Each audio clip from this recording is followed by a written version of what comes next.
Sun rays like a satellite. Energies bring me back to life. Catch me chilling with the halo. Universal flow, I belong here. Keep that focus on that starlight. God of my universe, part of my mission, righteous the all might. Raw splitting the sea into that clear sight. Go far into vision, lifting up that soul right. High low, high low, high low, high low. Elevate my love, generate my touch. Everything I see coming to me, I'm knowing. Fruits that I bear from the sowing. I just put in work to the morning, to the three bird that we heard. Stepping through the light, that's a rebirth. Giving thanks to life and the ether. I can never fall when I'm free word. Free bird, free word, free bird, free word, free bird. I'm Elo, I'm Elo, I'm Elo, I'm Elo. Sun rays like a satellite. Energies bring me back to life. Catch me chilling with the Elo. Universal flow, I belong here. Sun rays like a satellite. Good night, good night, good night, beautiful people. Bring me back to life. Catch me chilling Good with the night. Elo. Universal flow, I belong Making sure everything is in a proper motion. high low, high low, high low, high Yeah, low. I fucking love Thanks you. to the fire. Hey, beautiful people. I trust that you all are doing well. I'm going to turn down my music a little bit. Turn down the music a little bit. I pray that you all are doing well. I pray that your weekend has been wonderful, that you've had a beautiful weekend, and that your week is going well. It is Wednesday, and it is Wild Out Wednesday. You all, yes, I was running behind terribly. Elohim, yes, the song that you guys are hearing in the background is Elohim by Sky Ken. I do not own the rights to the music, but however, my godson has granted me permission to use wonderful music onto my platform, so and be able to bless you all with his wonderful blessing of vibration and powerful sound. So I pray that you feel the frequency and that it helps you to elevate your love and elevate and generate positive energy, draw all the good stuff to you. So that's Elohim. So yes, beautiful people, was running behind today. As you guys know, I was on the road. A lot of you guys saw that I was in Miami 2 weeks ago, and then this past weekend I was in New York. I had some spiritual things to do, and my brother is joining us tonight on the podcast. Well, hello. I love it. I love it. And so, I don't know, he was in transit. But anyhow, I got a surprise tonight. My brother's joining us on the podcast. So I guess that's what we're doing tonight. But anyhow,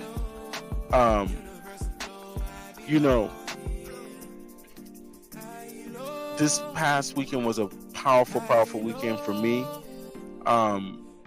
Tending to spiritual matters, doing spiritual things, and it definitely recharged me. And it was definitely invigorating. It was definitely restorative. It was wonderful being able to spend time with my spiritual family, my extended family, my spiritual family in New York. It was wonderful making connections with, new spiritual family, and sharing sacred space together, sharing sacred time together, doing what we love, which is serving the Most High God and the spirits that walk with us, and showing thanks and gratitude. So I had a wonderful weekend, a powerful weekend. And the other side to that is, of course, driving, being on the road, traveling. Um, it can be tiresome a little bit, y'all. It can be a little tiresome because it takes a lot of your energy to move around, to drive, to travel, to be in motion like that, and in addition, to be able to do spiritual work and be present in the spiritual work, being present in the space, being attentive in the space, being mindful and aware in this space. Those things are important. So I was a little tired, and I actually happened to catch a nap. I said all that to say, I happened to catch a nap after a reading, and boy, oh boy, it put me to sleep. And so I'm glad I caught myself in a decent time, and it didn't roll over into tomorrow. Thank God I caught myself in a decent time. And so we are here, and we're going to come through. And I know the Spirit is going to give energy, and the Spirit is going to definitely, take us on a nice vibration, a nice road today. And so my co-host, Rain, you guys know Rain, the lovely, beautiful Rain, Queen Rain. She is making her way. She's running a little behind too. We both actually have had some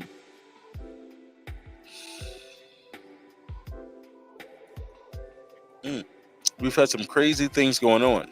But anyhow, one thing about being spiritual and one thing about being chosen is being able to know how to bounce back and know how to maneuver. And the most times when they are most times when things are unpredictable, you don't know what's coming and how it's coming. But being able to respond well, react well, and get through it, that is really what matters. And you will be tested and tried being a spiritual person. Even not being quote unquote spiritual, we all get tested and tried. But sometimes the tests just seem to be a little bit more strenuous or crazy, when you are trying your best or in a position or in a process of doing something great for yourself. And so I just pray that you guys keep positive energy flowing as we share positive energy with you guys, that you reciprocate that positive energy. And in the meantime, heart, like, subscribe, share, all that good stuff. Send the live to someone, share the live with someone, bring them in as we share the discussion, and give insight today. Shout out to Instagram, shout out to Facebook, shout out to YouTube land. I thank you guys for coming in. I thank you guys for sharing love with me. I thank you guys for to stop by and being present in this space. It is not taken for granted. I thank you guys. Sometimes you guys may see me periodically switching the screens. Well, you won't be able to see that, but it may look like I'm looking at something different. It's because I'm looking at the comments on Instagram, because the Instagram comments does not come up on the StreamYard, so I'm not able to see that.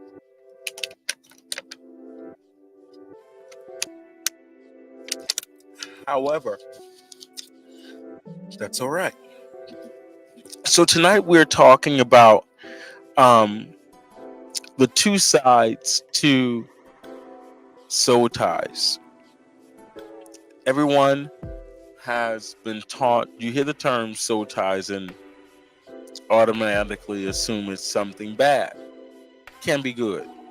Soul ties, oh my God, can be connected. This is going to create an issue, or it's created an issue.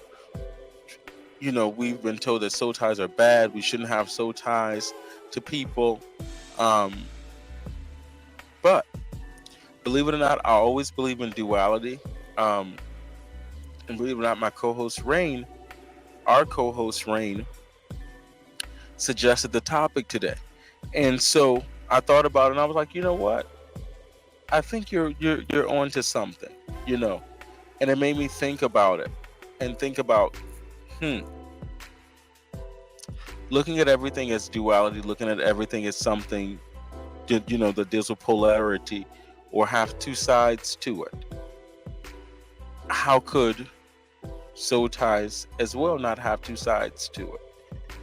And so it's not with quote unquote evidence or text that I've read from or any of that. This is just pure intuitive download and based on experience. And I'm sure from my co-host, and I may be too premature in saying this, but even from my co-host, I'm sure she too will be speaking from both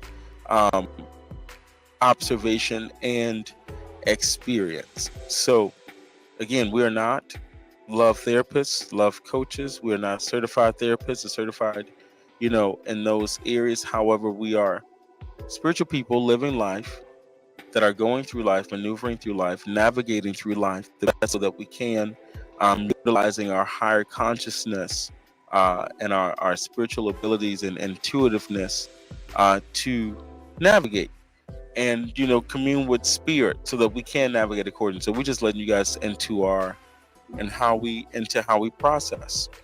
So going back to soul ties having two sides to it.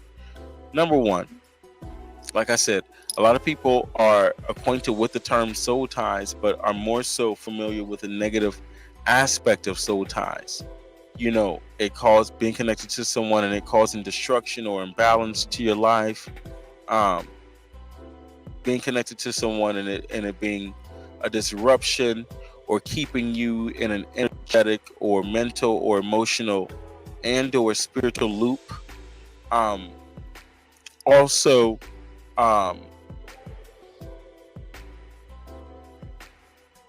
having a part of you with someone and having a part of someone with you, these things. And so just as we've been able to identify the quote unquote lower frequency or lower vibrational aspects of soul ties, there's a positive aspect of it as well, and I want to dive into the end. I ain't gonna lie to y'all, I'm trying to stall before, let me see where my co-host is before I get deep, because I know I start riding a wave and you guys already know, right, Mama Star? I start riding a wave, girl, and take off into a stratosphere and have to find my way. And so before I take flight, I want to ensure that I'm walking nicely with my sister. So let me see where she is before we get deep, really fast. And so ties, let me pose a question to you guys. Have you ever had a soul tie experience? Have you felt as though you had a soul tie with someone? This could be your first love, this could be your second love, this could be someone that you had been wanting and desiring for oh so longer than you had the encounter, and boom, but it's been lingering and all these things. Everyone's soul tie kind of looks different, but would you say that you've experienced a soul tie before? And if so, name some of not just the lower frequency vibrational aspects of soul ties, but name some positive encounters or positive aspects of the soul tie that you found yourself in. What were some things that you benefited from in the soul tie? How did it help you? Did it evolve you? Did it devolve you? These are things to ask and to look at and to consider. And so when we think about number one, the connection being made with the individual, and in the connection being made, you realize like, oh my God, this is some powerful stuff. This is something I was not expecting, And you come together, you exchange energy. The energy is passionate, it's real, it's flowing, it's magical, it's restorative. You give something to the person, the other person gives something to you, and you feel the shift. Can't always put words into it, but you feel the shift. It starts internal first, and then it moves external. This is the connection being made, okay? Very neutral. And in the moment, it feels very good. And in that moment, and in that space, and in that time, it is good. It is very good. And it makes you want to explore more. It makes you want to dive into that thing a little bit more. And for those of us that have the opportunity or have had the opportunity to have more than one encounter with the individual, and I definitely believe it takes more than one encounter to have a soul tie. Like, you have to be in that situation. You have to be in that situation continuously, not just a pull up or random, but it has to be something that is definitely building. Like, you have to put some time and some work and some energy. Yay, my co-host has made it. Some time and some energy into that connection. And so Rain is in the Good building. night, good night, good night, everybody. I am sorry for my tardiness, but I'm bringing the energy, so I'm here. Listen, darling, we refuse to be defeated. We refuse to miss the mark. We're gonna persevere. We're gonna persevere. Hello. And push forward. Even with a little tardiness and running behind schedule, we have made a promise to ourselves and to each other and to our community that we are going to pull up and pull through. Amen. And so I thank you, because something had rattled me in my nap, and when I picked up my phone and saw that it was 9:40, and you texted me and said, "Rah, 9:30." I said, "Oh shit!" I had to shift gears real fast, and so I thank you. And so your tardiness is all right. Everything happens in the timing that it's supposed to. So maybe there's a time and a reason that we had to catch the 10 o'clock hour tonight versus the 9 o'clock hour. So let's operate within the spirit and be blessed and flow with this conversation. Yes, may this conversation be blessed, and bless those that are presently present to receive, those that are presently coming to receive, and those that will come later to receive. Yes, yes, yes. Thank you guys. Thank you guys. Thank you guys. And so, Rain, just catching you up, as you probably heard a little bit, I was sharing with the people that when it comes to soul ties, there's two sides to everything, and keeping with that principle that I always share with everyone of the two sides to every situation in life, is that it's no different when it comes to soul ties.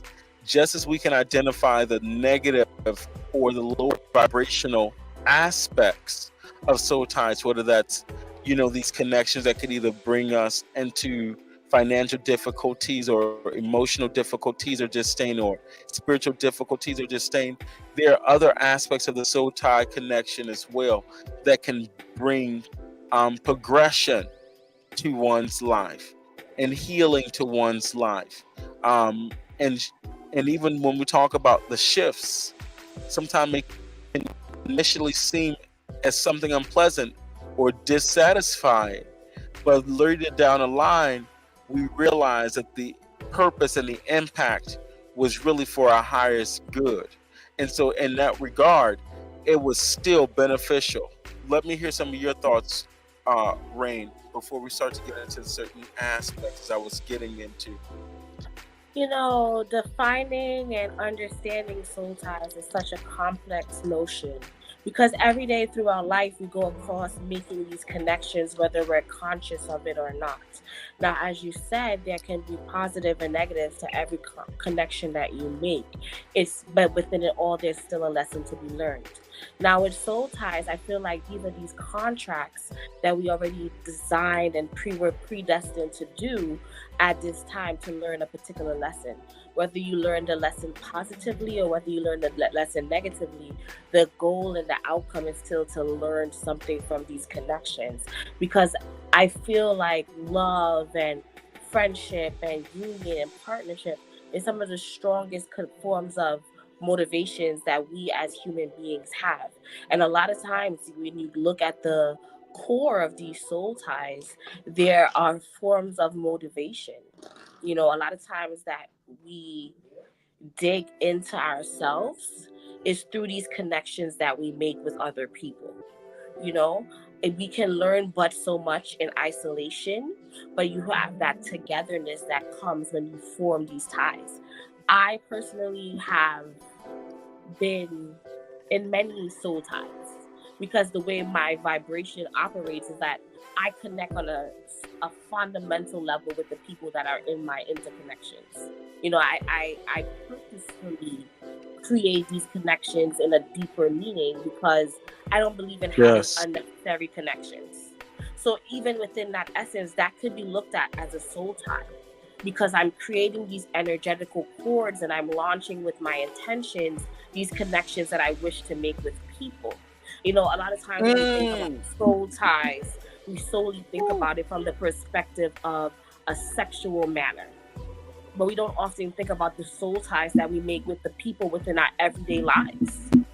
You know, you ever know your Talk friend so about it. well, like you ever feel like you know your friend so well that you could hear them talking into you in your head, or you feel like you be like, I can precede what this person is gonna do. When you start having these types of bonds and these types of connections, these are soul ties.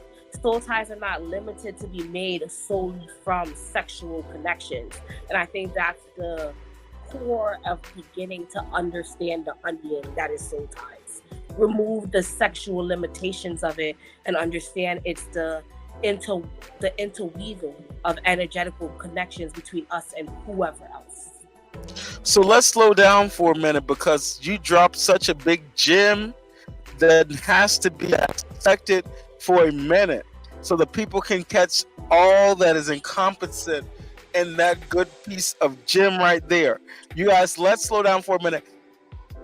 The most pivotal thing, well, everything that Rain said was important. So we have to walk it for a little minute. But let me tell you what stuck out that I know you guys need to take away from.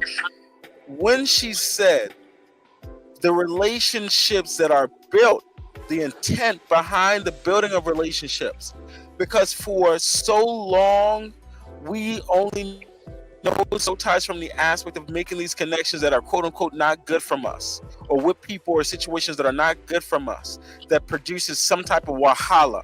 You guys know how I love my wahala. You know, produces some type of wahala in the situation.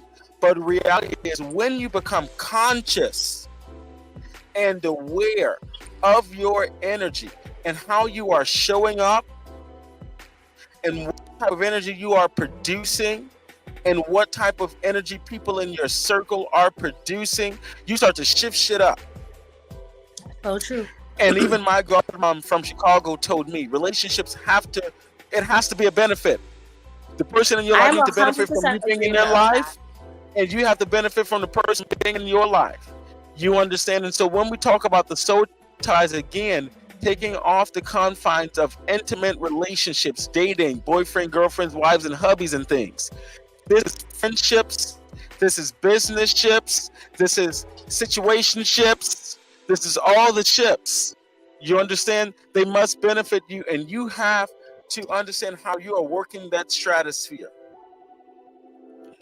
Tom, Ann, Dick, Harry, and Sarah too must have a proper place and a role and reason for existing in your stratosphere. You understand? If that is to help you level up in your business, if that is to help you level up in your money, if that is to help you level up in your thinking and how you're processing, if that's to help you level up with how you are showing up, they have to play a role. So talk more about that, setting the intention and how you build these soul connections, these soul tie connections, and why they can work for you or how you set them up to work for you. Yes. I always think about it, and it's such a weird picture that always comes to my mind. It's always me sitting on a boat with a fishing rod, and I'm looking for the right fish. I'm looking for a healthy fish that is big enough that's going to sustain me and last. When you're setting your intentions, think about what you're trying to reel in, because whatever you're casting out is what you're going to bring in. So it all starts about, getting clear in what you want and what you desire, and that's in all forms of relationships. Even in friendships, Yes. there should be a purpose within that friendship. You should say, well, I Yes. see within this friendship, within this relationship, within this connection that I'm forming, there's a reason and a purpose behind it. So when you start thinking about the fact that everything in your life should serve a purpose, it makes it easier to get energetically clear with what you're trying to reel in. You know, and Yes. all relationships, it's a synastry, right? It's a synchronicity of that energy. So you don't want to be casting your rod and picking up a sick fish, because then you're going to be eating that sick fish and My ingesting God. that sick fish. So you have to become very My clear God. with the energetical rods that you're casting within the field that is this ocean of life. You know, when you begin to get that clarity of like, okay, my friendships must contain, my relationships must contain, my business must contain, you know, equally and evenly yoked situations. You know, you also have to understand and be mindful of where you are energetically, because sometimes you're the Hello. one casting a net and you're sick, so you don't have the strength to pull in the healthy fish. So, you know, it's about a level of awareness. And before you have intentions, you must have awareness. So when you're filtering through this process of so many people, because there's so many people that you can build connections with in different variations, become clear to who you are. Become clear to what your purpose is. So you start casting that net of alignment, you know? And that's truly how I see the building of these soul ties, you know, because it's really a development of building on one particular connection. The more I invest my time and my energy with you, the stronger the soul tie that I have with you. You know, you often say so carnally, so spiritually. So you and I, we have a soul tie. We have a friendship that's built on mutual understanding and an exchange of energy. So as we both continue to invest within this relationship that we're building, is the stronger our connection will be. And you know, as spiritual people, I see the perks to that.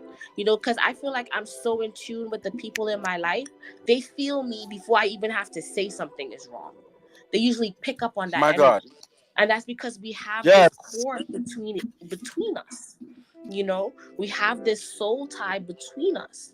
Whether we, you know, as I said, once you remove the negative connotation of what a soul tie is, you can see the benefits in growing that interpersonal connection with the people within your life. I want to be so strongly connected to the people within my life that I can raise a flag and they signal it from across the ocean without actually raising a flag. You can be on Mars and Pluto, and we still say, "Yep, that's we girl. We coming up. We're on our way. Yes. Get ready. Yes. We're on the next ship, smoking. We coming to get you."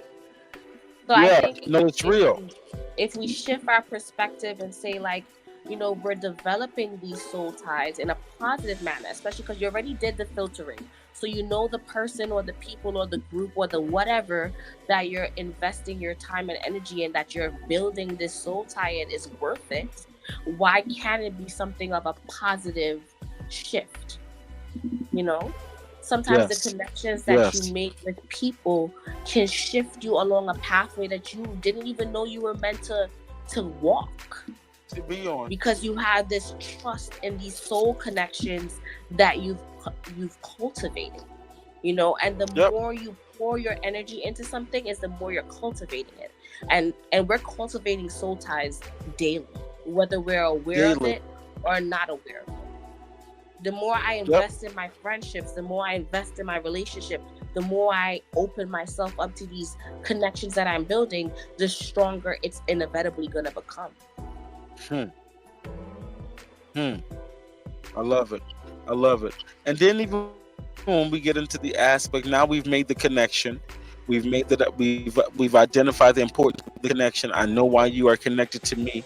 I know why I am connected to you, and I see where we are trying to grow and evolve. Now, when we get past that part,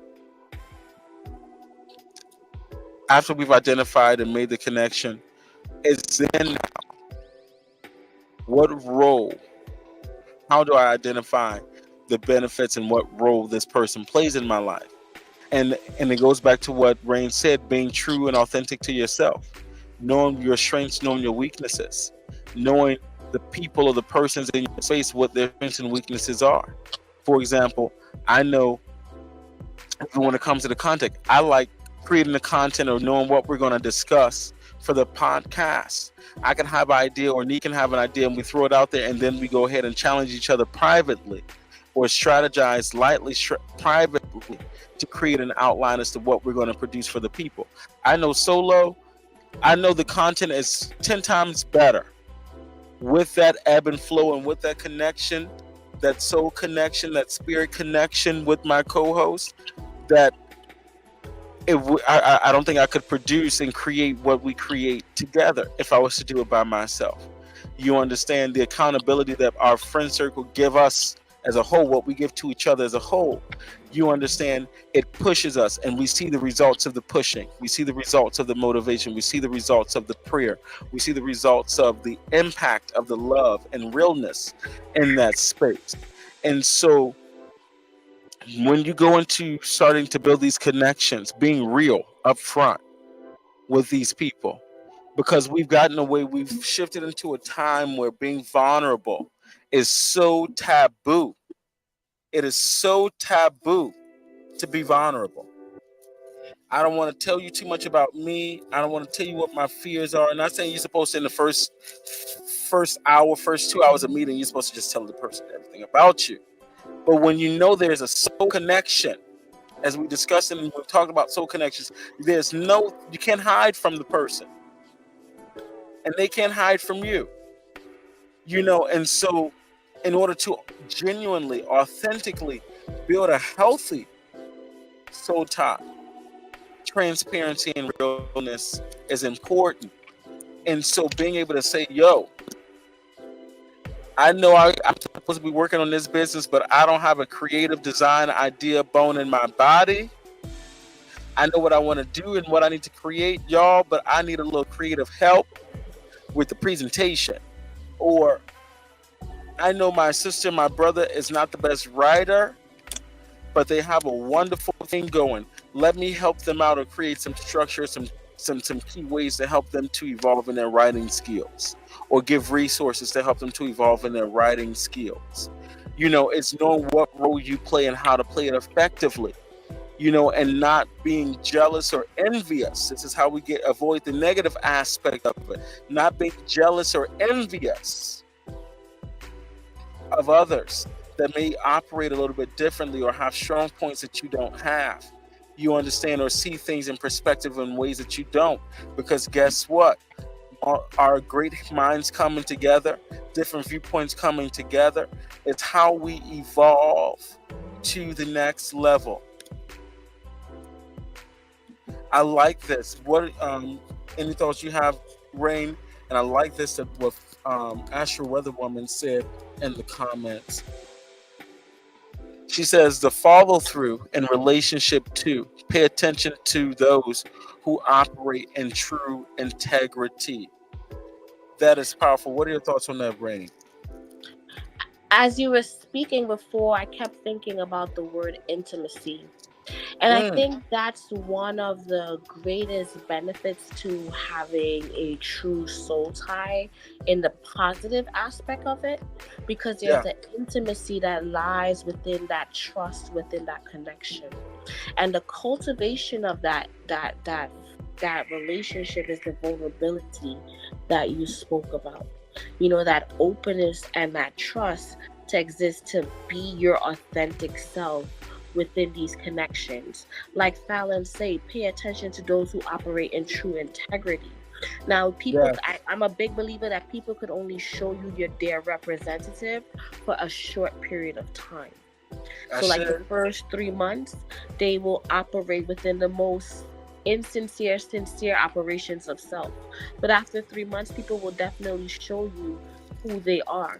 So when you get to take the time to build these connections and to build the trust, you get to see who people in this essence are. You get to develop these connections. You get to strengthen these bonds that you're creating. But as I was also thinking, we have to be very self-aware that there is the negative aspects of these soul ties that we create, especially if we're thinking about soul ties that are formed from sexual places, Yes. because that times in those times we're not taking time to truly get to know the person. We're clouded by lust and desire, so we don't know the intentions, or we ourselves don't have clear intentions why we're developing these connections. And you Yep. often find that's where the chaos and the mistrust usually come in, because you're blinded by merely physical connections. Whereas if you look at the positive aspect of a soul tie, you're more focused on getting to know the intimate person and who they are. So we can't, acknowledge one section of relations when it comes to soul tie without acknowledging the flip side of the coin, that yes, there is Yep. many dangers that can lie within creating these soul ties if they're not done in a True. healthy or weird position or way. I love it. Fal, thank you for your interaction tonight too, darling. You are on it. And again, thank you guys for viewing, like, heart, and share. Subscribe. I said share. Subscribe. I created a new word. But anyhow, Fal slash Asher Woman also comes back and says, integrity is doing what you said you would, or communicate when you can't show up a certain way. So important. So important. And here's why. Because we don't want to disappoint anybody. We don't want to tell anybody no. We don't want to tell anybody I can't. We don't want to tell anybody I can't do. And I've been guilty of it, trying to please everybody, because I love you so much, and my heart wants to support, and I want to be there. So I say yes. And sincerely, everything in me wants to be there, and then something happens, and I can't be there. I had to learn to be a better friend, a better partner, a better everything, a better brother, with my communication.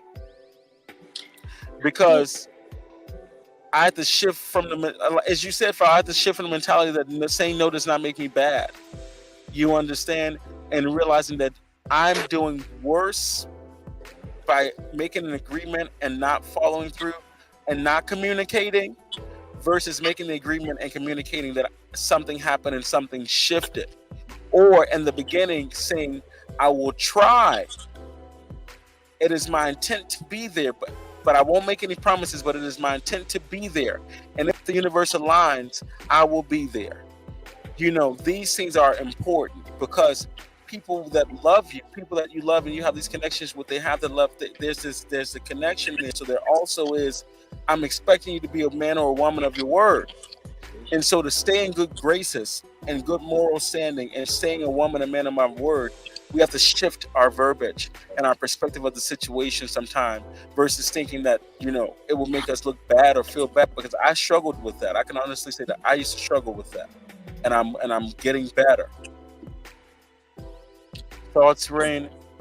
So, as a person who also struggles with showing up when I need to, because life happens, and a lot of times we get caught up within our own heads and within our own situation.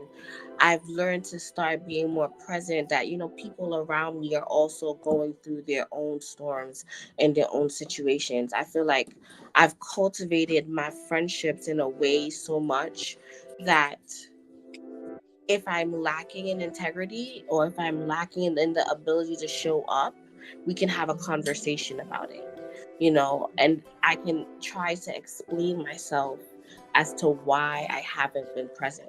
I do this thing with my cousin. I call her, and I know if I'm about to emotionally dump, I say, do you have emotional space for this right now? Because I've become more aware that we're all going through diverse things and situations at the time, which sometimes unintentionally affects our ability to be to have the most integrity.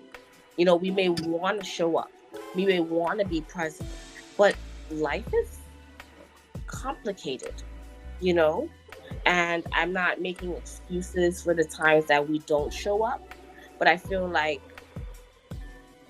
grace is something that I try to, give to people within my life, because I understand that development of integrity is one of the hardest things that we have to do, because it's so easy to get caught up in what we have personally going on that we forget that we're supposed to show up for others. And I can say that's like a struggle that I really sometimes grapple with. Because sometimes even too with obligations and having soul connections, there's a silent level of obligation, and we're gonna be real. There's a silent level of obligation. If my friend, my partner, my mate, my soul tribe says, "Yo, I need you. Yo, I have this going on. Yo, I would like for you to show up." Like me and my tribe all got some serious stuff coming up real soon. Real close. Very you understand? Soon. And we are strategically like, okay, this is how we got to set it up so that we can be there to support each other. You understand?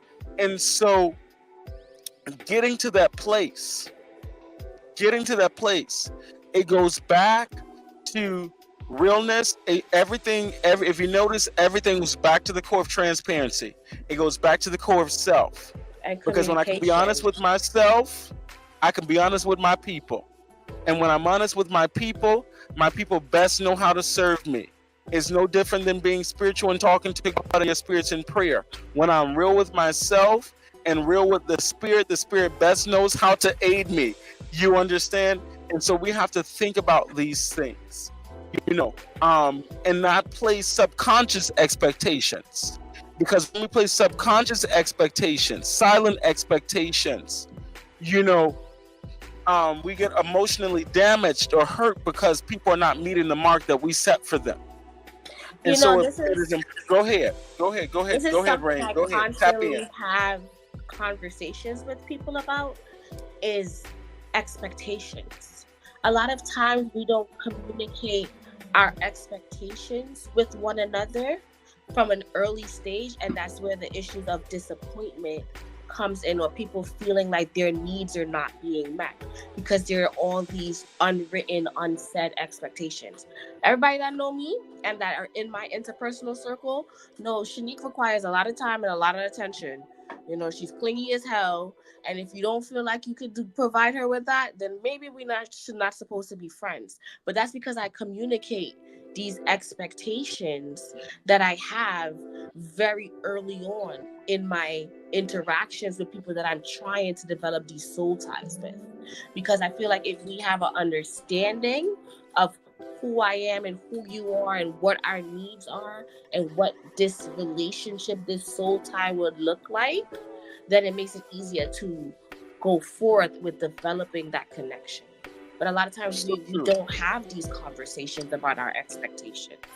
And even to piggyback on that, it's very important because you teach your tribe how to support you, how to love you, so you can preserve these, before we flip into the other side, how to preserve.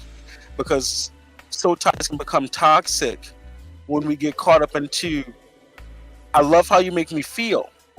I love your energy in my space. I love being in your space. You understand? Whatever that looks like. I love the communication with you. Whatever that looks like. And then a shift happened. Whether I initiated the shift because I'm going through something in life and I don't know how to tell my people I'm going through something in life and I need a little extra something to help me through, but we're expecting them to figure it out. Or you understand, you have the situation where you've cultivated relationships with people that don't know how to handle you. But you enjoy the superficial aspects of the relationship. And so we have to know how to identify superficiality versus relationships with depth. You understand? And is it working for me? Is it helping me to be the best version of myself? Because when it's not, we slip into the toxic side of things. That's the arguing.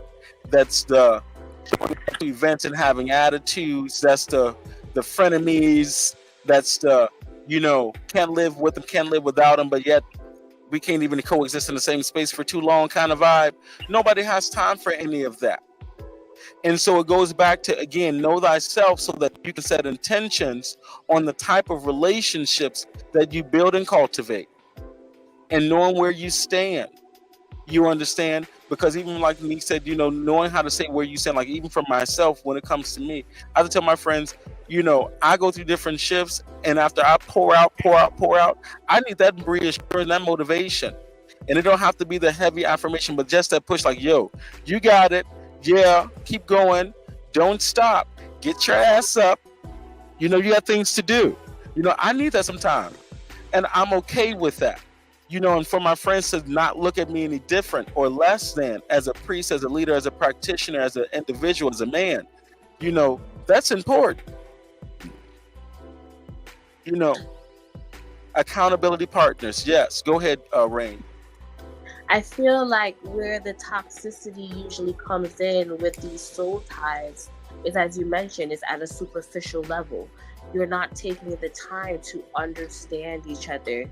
Usually it's built on, like, as I said, like lust and, superficial desires.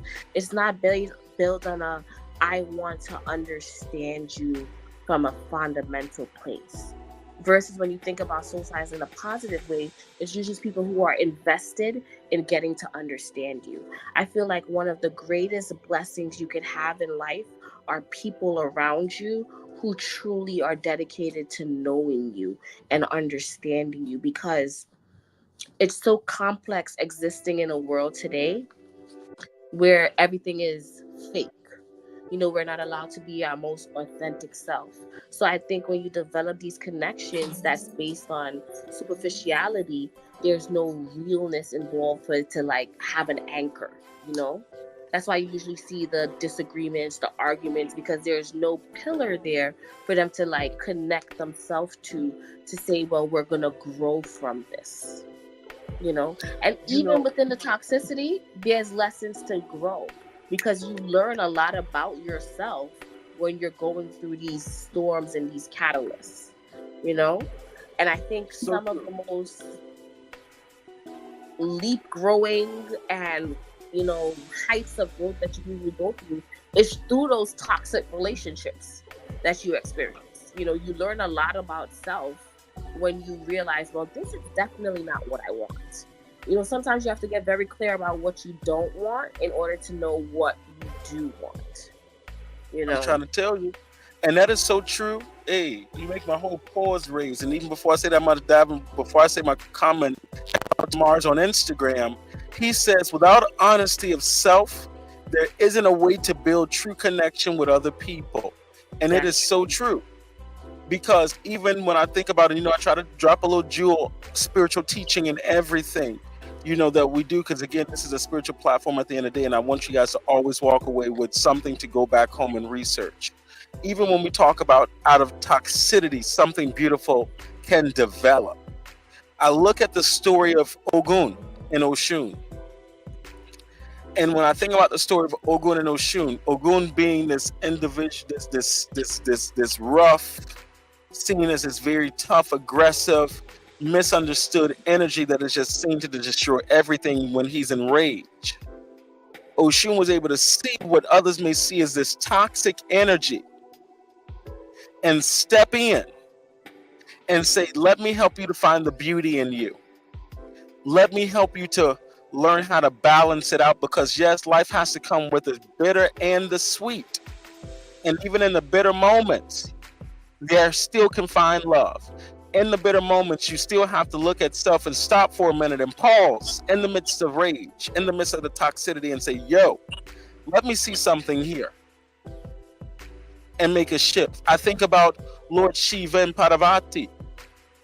This energy that Lord Shiva went in a certain state, in a certain space, or as we say in our octave, I like that one.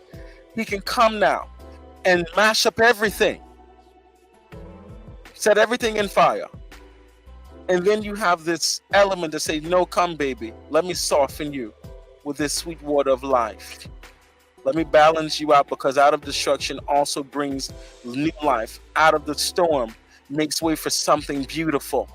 out of the, it has, sometimes the dirt has to be toiled. Sometimes something has to be knocked down and destroyed or cut down. You understand? And reassessed. And then something beautiful has to match that, because a positive and a negative produces something positive. It may take a little while because nothing happens overnight. But if you are sincere about the matter, you reach a successful end, a beautiful end, you know. And so soul ties are not this one-sided thing. Soul ties can be something very beautiful if you work it properly. And when you find yourself in the eye of adversity, ask the universe, give me the wisdom and the lesson now. Help me to understand the space and the season that I am in, you know, so that I can reach a victorious end, a peaceable end. You understand? Yes, right now it may be a little rough, a little rocky. You know, yes, I'm still discovering and figuring out me. You know, so help me to be surrounded with people and individuals that will love me for where I am right now, but also see the beauty of the potential of where I'm going and help me to reach there. Genuinely. You know, pour some water on the people, rain. I believe in cultivation of depths in relationships. You know, I pray every day that I find people who are just as interested in cultivating me as I am in cultivating them. I feel when you look at a soul tie as something that is meant to be grown, something that is meant to be developed, something that's meant to be poured into, because within shaping these relationships, you are shaping yourself. Because every interaction that you have, every person that you surround yourself with, ultimately impacts you in some way, shape, or form. You realize, like, sometimes you'll be like saying your friend's slang, or you start picking up the way that they talk. You know, you start realizing you learned a piece of information because of the connection that you made with this particular friend. So the people that we're having within our lives are constantly shaping and molding us. So I always pray that you come with an intentionality behind everything that you do. That if you're going to have these relationships within your life, it's with people that are equally willing to pour into you as you are willing to pour into them. I always pray for an evenly yoked situation, you know, because we're going to create soul ties regardless. Because every day we're creating connections and we're forming bonds with people. We're a packed animal. We're not solitary creatures. Some of us, even that we think we're, you know, living in solidarity, we have these connections that we are forming. So we need to start being more mindful of the purpose of these relationships. Being understanding that I am creating a soul tie when I cultivate these relationships. What type of fruit would I like to see blossom from this? Yes. To just go and in even it. Fowl brings up a powerful point to that statement right there. I've learned when people aren't just as interested, and I want to also add / invested, let go. That is so very true. If you're not willing, because nobody's perfect, you know, we enter, sometimes I have to even put this down for a minute. Spirit, yes, sir. Sometimes we enter friendships and relationships and dynamics, you know, with all our stuff, and walking in with our stuff, not putting it on the table or checking it before we walk in and seeing what needs to just be left on the side. We walk in with ourselves expecting people to move a certain kind of a way again, and we move a certain kind of a way. And so we put energy in. And again, get upset. This is the negative aspect, when people are not putting the same kind of energy in, when we've never talked about it. And then you have the other side of the coin, where you have now had the conversations with your soul tribe, a soul partner. You understand? And you guys are getting out, or people are pouring and I'm not as present and involved or engaged. We got to look at some things at that point. Either I'm in a different space that is not conducive to the progression of the relationship, or there's an imbalance because I'm pouring in and the person is not reciprocating, and now we've reached a level of imbalance. We either need to have a conversation and say, what do we do to reassess? In that conversation, if we realize we are completely on two different planes of progression and operating, separate, let it go. And we have to learn how to let things go, let situations go, let people go without anger, without malice, without backbiting, without deceit, and understanding, and be grateful. Shift into a mindset of gratitude and humility. And in that space of gratitude and humility, we shift to become grateful for the time, the moment, the spaces, the memories that were able to be created, the lessons that we're able to learn, the knowledge that was shared amongst each other, the accountability that was given to each other. Because when you think about it, in those moments, in those spaces, in those seasons, it was working for you. The only difference now is it's no longer working. It's no different than when you go to a church, or you're in a temple, you're in a space, and you realize, yes, it was working. Yes, I've grown. Yes, I received food. Yes, I've changed. Yes, I've gone to another level. But now I'm at a plateau point. And at this point of a plateau, I'm not going anywhere. And I know I'm not done yet. And it's more for me to go. There's more places, more things for me to receive, more things for me to learn, more things for me to observe. And if it's not serving me, guess what? I have to go to the next space. And someone that loves you, friend, teacher, elder, brother, soul tribe, whoever, the person that loves you are going to encourage you to be your best self and go into that next level. Any thoughts on that, Rain? You see, the concept of letting it go, it's personally for me, it's such a hard concept, because that's that ego that tugs on us. Like, if I am giving into you and I'm pouring into you, why aren't you pouring into me? It's usually such a hard concept to like wrap your mind about, because we want to operate in the theory that everything is supposed to be an equal give and take, So understanding how to detach from situations is so key. Understanding when you've given all that you can give, and learning when to step away and realize that it's okay if this person doesn't see the value or want to invest in me.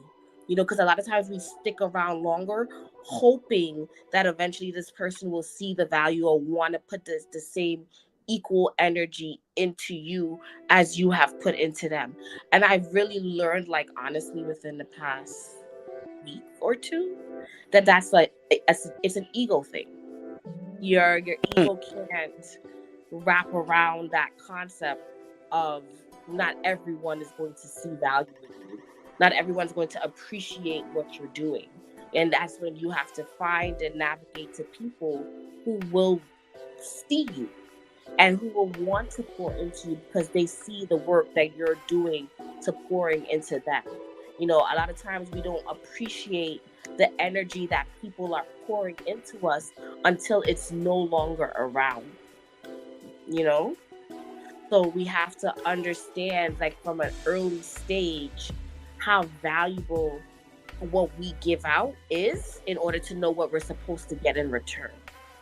Because if you don't understand that what you're investing into people is a gem. It's like, if I'm giving you gold and all you're giving me back is copper, am I really getting my values worth? So we have to start putting a price on what we're sowing into others. We have to start putting equatable value into what we are giving, so we know what we're supposed to be receiving in return, and let go of that ego that comes from that want of attachment. So that's my little words. I love it. That is so true. That is so true. That is so true. Checking the ego at the door. And even this too goes into that statement. Foul, girl, it's like you co-hosted again with us tonight. I love it. You are giving it to the people tonight too. She said we create weird narratives in our head instead of being courageous enough to get clear facts Facts, people, facts. Weird narratives. Stop being afraid to have the conversations. Stop being afraid to have the tough conversations. Yes, it makes your stomach feels weird. Yes, you're getting sweaty and palm sweaty because this is not what you normally do. Yes, it's gonna feel foreign because you didn't see mama and papa and grandma and dada, you know, do these things. But guess what? It starts with you. Have the conversation. Don't rush through it. Watch your tone. Be mindful of your tone. Be mindful of your presentation. Be mindful of your body language. Be mindful of the intent of what it is you are trying to convey. And have the conversations get clear. Because in the energy of confusion, you know, chaos have its time and its place, you know. But when we get to that energy of confusion, oh, that is a different beast in itself. And confusion can call a whirlwind, even in lives can be taken from confusion. You know, so it is important to operate in clarity. We have to be mature enough, sensible enough, spiritual enough, adult enough, wise enough to get clear. Make sure you're settled within yourself and ask the question. You understand? And don't release the conversation until you feel like you've gotten the clarity that it is that you need. Period.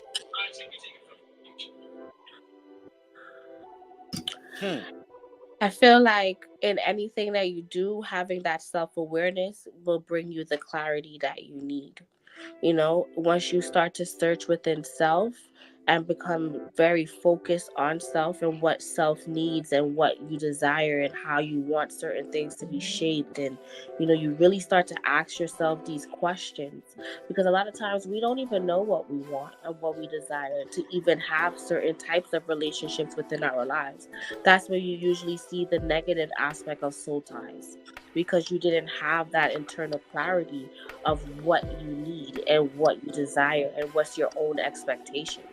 Sometimes I really have to sit and ask myself, like, Shanique, what do you expect? What is it that you're looking for? Because if I don't know what I'm looking for, I could never have a clear destination or focus on what I'm trying to invite within our lives, within my life. You know, we need to have these conversations with ourselves, and before we have these conversations with anybody else. You know, jot it down, write it down, make a vision board, do something to, get it out of your head and into something that you can see physically, so you can even read it back to yourself. I just feel like clarity is key in order to create those manifestations that you want to see come within your life, because you can't manifest from muddy waters. I should. Thank you, Malik Real Matthews, for participating with us tonight. This is my first time seeing you coming, so I thank you for stopping by with us. Thank you for your participation. Malik Real Matthews says tonight, people, he says, I feel people try to find happiness through someone else instead of themselves. How many of you guys can raise your hand and say you know a person, you've been that person, you've experienced that? And I find it to be a true set. I've seen those type of situations. I've been the supplier of the happiness. You understand? And so, and you know why that might be, Malik? It's two sides to that coin too, Some people, spirit. Ooh, okay. Well, I'm gonna go ahead and say it. I'm one of those persons for a moment. I don't mind aiding and supplying you some of the happiness if I know you in the space and you really need it. I'd rather do that than see you harm yourself. I'd rather do that than see you having to take medication to do it. Now, some people may need it, and I'm not opposing to medication if that's where you are. But if we can do some things naturally to shift the energy internally and externally, then go ahead. But there's a line where too much becomes too much. And one has to do the self-work by gleaning and learning from being in spaces and environments that produce happiness, how can I observe and gain from that space so that when I go home into my personal space, into my personal life, what did I learn? What can I apply for myself, to myself, with myself, and for myself to generate that happiness? A lot of people don't know, because reality is too, some people were born and shaped and created and conceived in depressive energy. Some people were shaped, conceived, and produced in anger. And those may be some heavy energies that they have to every day fight through. And if an individual did not come from environments that produced or set the tone or presented an example of certain things of love, happiness, joy, self-worth, accountability, these things, a person has to go through life experiencing it. Now, as a person that is witnessing it, you can either pull that person to the side and say, yo, let me help you out. Let me give you some tips. Let me, show you what I do. Let me, give you a different outlook, perspective on how you can deal with that or work through that. But there's definitely some people out here that are like that. Rain, what are your thoughts? So, I can see both sides of the coin, being that I've been somebody that's been the supplier of the happiness and somebody that's been dependent on another person to find my happiness. I personally am a person that works well in partnerships and in relationships where, there might be borderline codependency. Like I've reached to that point in my truth, and I understand intellectually that that's not healthy. Because when that source of happiness is gone, then you are back to being in that deficit. So it's very important to learn to cultivate your own sense of happiness, because when you become dependent on another person to be your source of happiness, Lord forbid something happens, then you don't know how to find that. But I'm also somebody that understands that, as you said, depression is real. And sometimes that only spark of happiness that person can find in that moment comes from someone else. And that's still not healthy. It's still not a solution to the problem. It's just a reality of what it is. We have to develop healthier skills. And some of us may have never experienced happiness or even know what happiness feels like or looks like, except for the momentary chemical bonds that we develop with a person. So I don't try to fault people because they hold on to it, because they need it. Some people's lifeline. Yeah, some people's lifeline. So I don't fault people, because I like, we intellectually know things are unhealthy, but as pack animals, sometimes we build these dependencies which are not good. I want to stress that, on other people to make it through, whatever adversities or whatever periods of depression or periods of sadness that we're going through. I feel like it's very important to understand what happiness feels like outside of any type of relationship. Like when you're solo dolo by yourself, what do you do that makes you happy? What brings you peace, what brings you joy when you're in these solitary moments. And because, a lot of us may have grew up with siblings or in a house with a lot of people, we've always had people to depend on, to bring some form of joy and some form of happiness. But I think it's very important, and I just keep stressing that, because I know the flip point of that, which is codependency, to develop one sense of personal joy and have that autonomy in your own happiness instead of attaching your happiness to another person. I also want to say you can make those spaces productive, and this is how you do it. If you find yourself in a space, I'm going to present both aspects. If you are the individual that is needing to receive the happiness, make sure that when you are going into spaces to find that happiness, that it's healthy spaces and it's progressive, meaning that it's safe conversation, it's motivating conversation. You can be open and transparent and real. This is when you need your soul tribe. when you're in that space, because your soul tribe is going to uplift you, hold you accountable, and push you to shift from codependency to dependent. If you are the person that is supplying the happiness and you identify a person is in that space, whether that is verbally expressed or non-verbally expressed, and you pick up on it, you have to shift the dynamic. You have to be the leader in that situation and create the safe space, the haven, not to coddle, not to pacify, but to empathize, identify, find a middle ground, and then shift the level to where you can have conversations and create scenarios. Whether it's versus sitting in the house and drinking and smoking and listening to sad music, let's go to the park and walk. Let's have a conversation. Let's go paint, let's do something constructive. Let's talk about it. Go ahead, Rain. I feel like it's very important in those situations when you're the supplier of the happiness to have very clear and strong boundaries, because it's very easy to get drawn from. Like I said, I've always had a relationship with my cousin where I'm like, do you have space to deal with what I'm asking and from what I need? Because I know there is a weight that comes from providing me this energy that I need to make it through.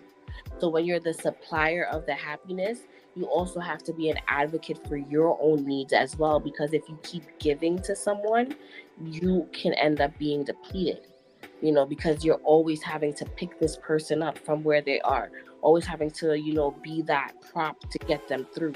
That's a lot of work. That's a lot of energy, especially when you're a spiritual being. That is a lot. So you have to be very clear with what you can deal with and how much you're willing to give and how much you can give at the moment. Because sometimes, especially as spiritual beings, we want to be there so much for everyone else that we often forget ourselves. Mm-hmm. We often forget that we need to reserve some of the happiness and the joy for ourselves. So supply the happiness, but make sure that you're okay and you're in a space to give, because sometimes you may not be in the space to give. This is so true. And even Prince says the balance of boundaries, of being there for yourself and being there for others. It is so important, and it piggybacks right on what Rain says. If you are not there for yourself, you have to be strong enough, because it can be difficult because we get an emotion in the habit and get so comfortable and used to people needing us and taking and wanting and being up and showing up that we don't carve. And then on top of that, going to work and handling our personal mandatory things, that when it comes to the internal things, it's a struggle to make time for it. And you have to be able to say, yo, I don't have it in me today. That's one thing I love about my soul tribe. We can say, yo, I'm not feeling it. I might be offline today. You might see me. You might hear from me. You may not hear from me. Check in. I'll holler. But today ain't the day. You understand? Even I had to grow as a practitioner. Even you guys see the post sometimes on Facebook. Today I'm not taking calls or text messages. I'll respond later. I had to get to that point, because even when I went into the inner courts and went through a spiritual initiation, the Most High God told me, not once, but twice, I can't save everybody. I have this innate nature to want to help. I can't see someone struggling, going through, broke down mentally, spiritually, financially, and not want to do something about it. That's a struggle for me. That's the angelic aspect that walks with me. But I had to find the balance and boundary and the importance that some lessons I cannot intervene in. Some situations I can't intervene in. One, whether it's for them or for myself, for the protection of myself and my well-being. And to be able to identify, yo, let me pause for a minute. You understand? And check in so that I can be my best self to show up when the time is necessary and needed for me to show up. And that is real. And that is wisdom. It's okay to say no. It's okay to say I can't. It's okay to say I don't have the strength. It's okay to say I'm not able. That is strength to do. And yes, some people may not respond in the manner in which you may want or like or prefer. But guess what? It's okay. Because guess what? They'll be all right because your heart was in the right place. I definitely agree. I feel like protecting oneself and prioritizing oneself is not a crime. Making sure that you are at a place where you can give, especially as spiritualists, we want to give so much.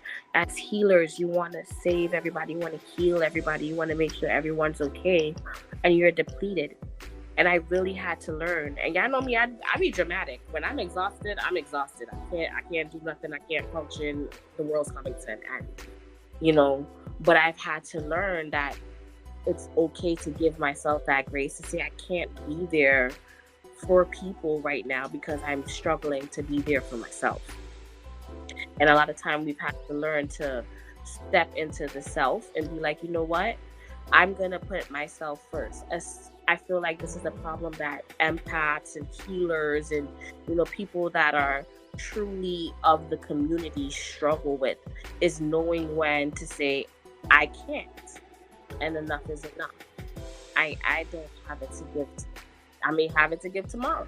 You know, check back with me. But right now, I just can't.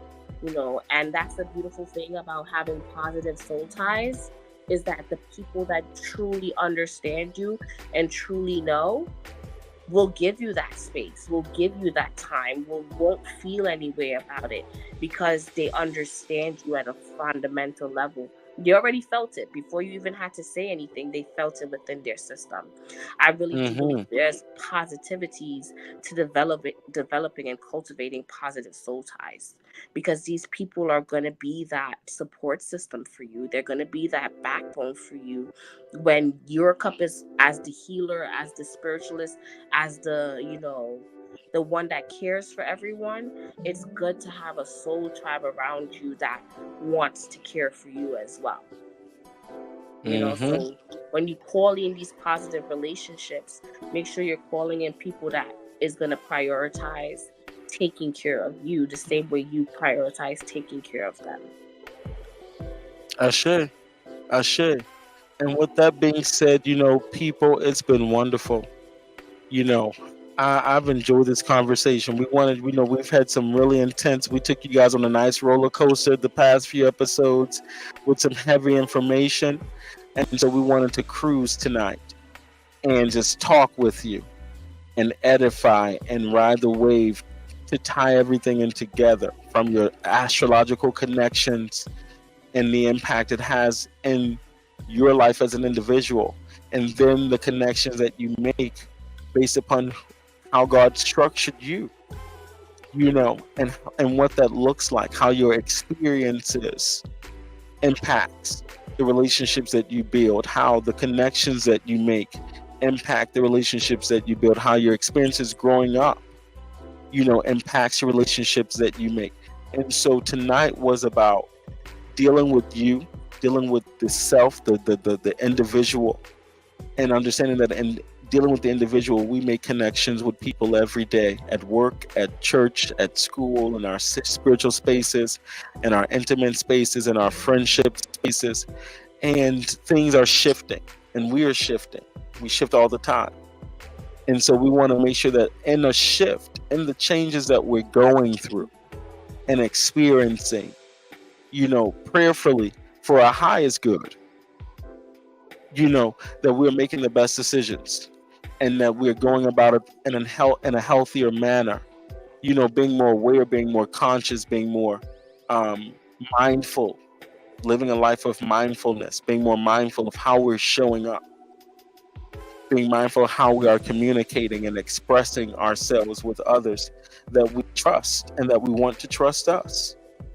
You know, these things are important. And so I pray tonight that the food that was shared with you all, the food for thought, that it made sense, that it touched your heart, that it touched your mind, and that, you know, that you apply these things and that you see change for the better in your life. You know, as we do in our personal life, living this thing, practicing these things, This is how we're able to come together and just connect. Even when they're planning, it's so funny. Me and Shanique, me and Rain can have, a statement, topic, boom, okay, boom, boom, and everything is all telepathic. We'll text maybe one or two sentences, and then we show up on live, and it's like magic, because again, being in that soul tribe, you're connected a certain kind of way. You guys are witness to it, of a soul connection. You guys are privy to it. Oh, Prince just came with something. He said, "You know what popped into my crazy head?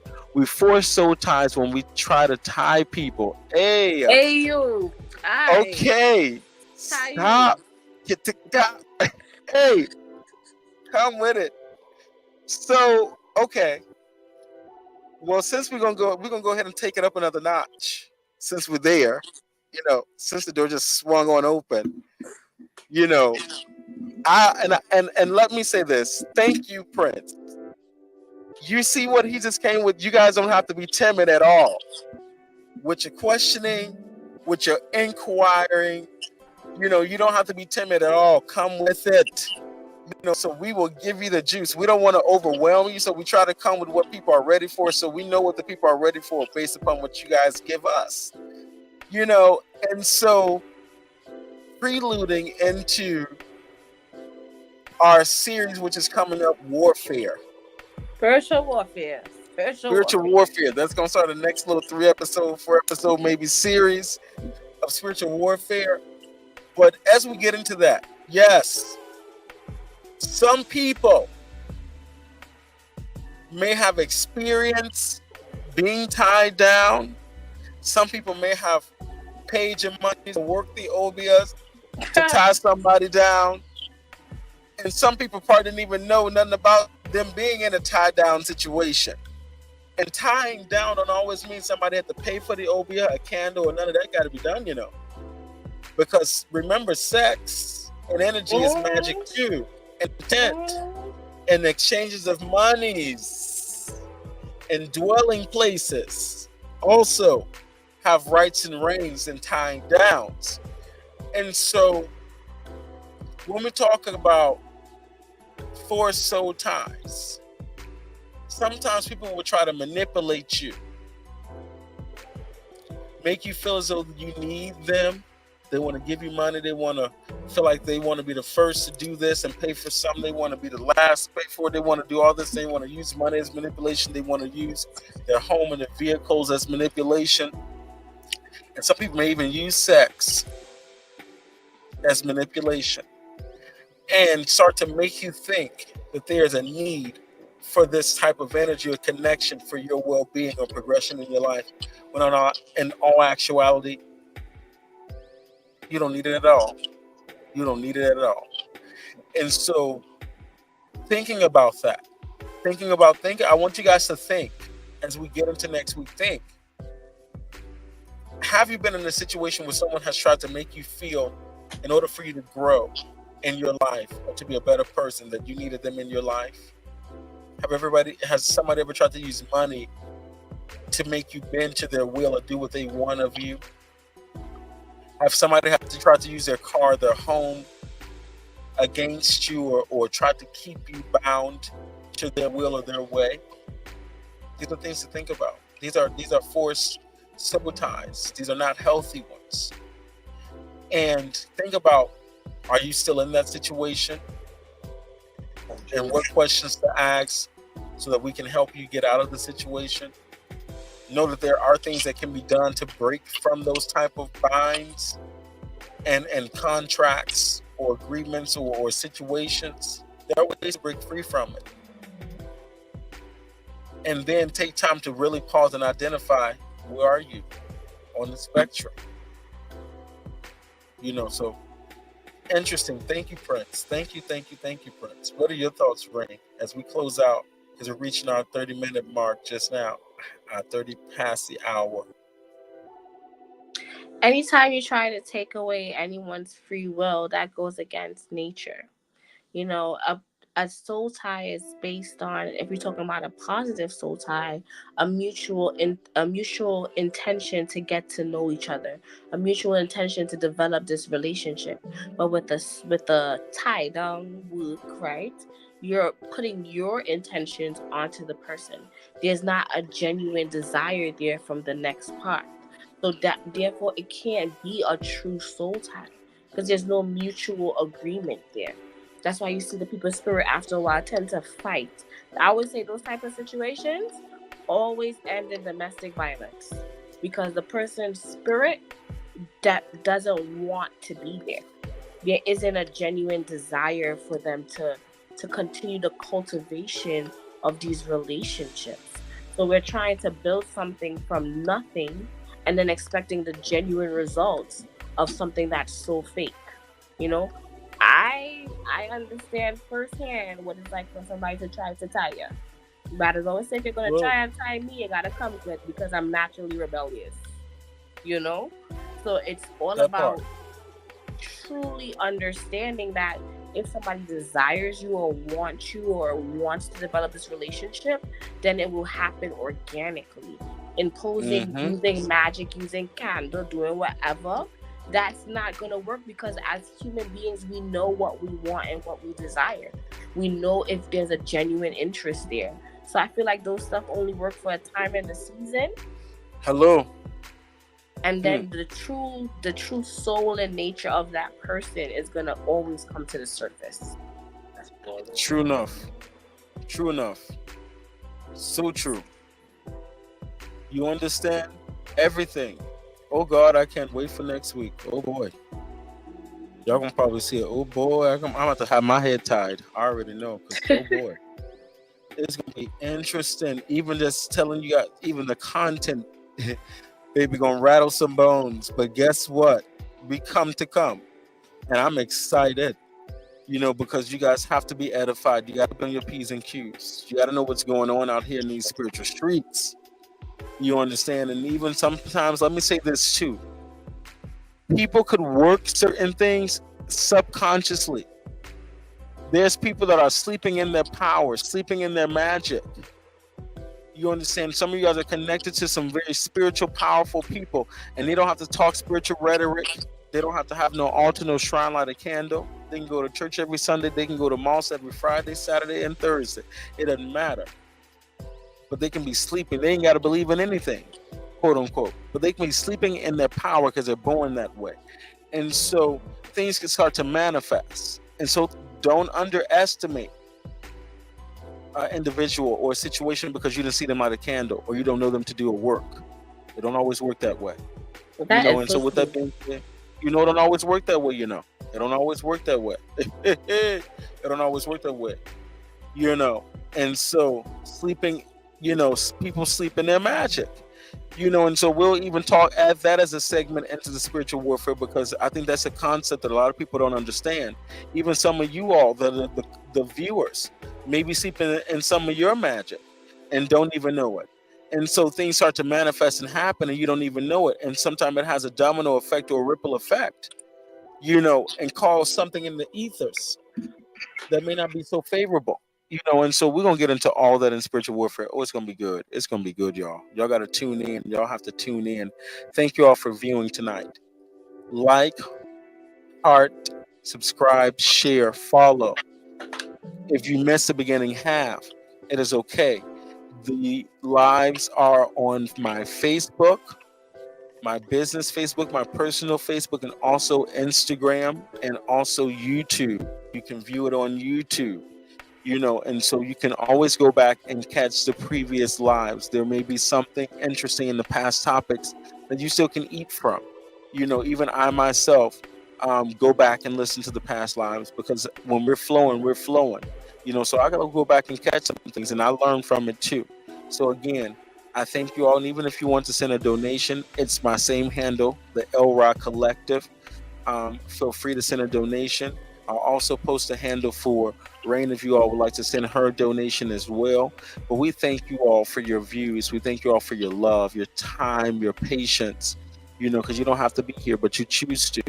And so with that being said, I leave you all in love. I leave you all in peace. I leave you all in oneness. I pray that as you continue to elevate on your journey, may you rise above all adversity that will try to meet you. May you rise above the challenges that may try to hold you back. May you see victory in all things. May you expand and explore the best parts of you, because that's what life is about. God sent us here to experience life through us. The good, the bad, the ugly, the indifferent. So enjoy it, because life is not promised to us. So we have to move with wisdom, but also with love. So I love you all. I leave you all in peace. Have a beautiful night.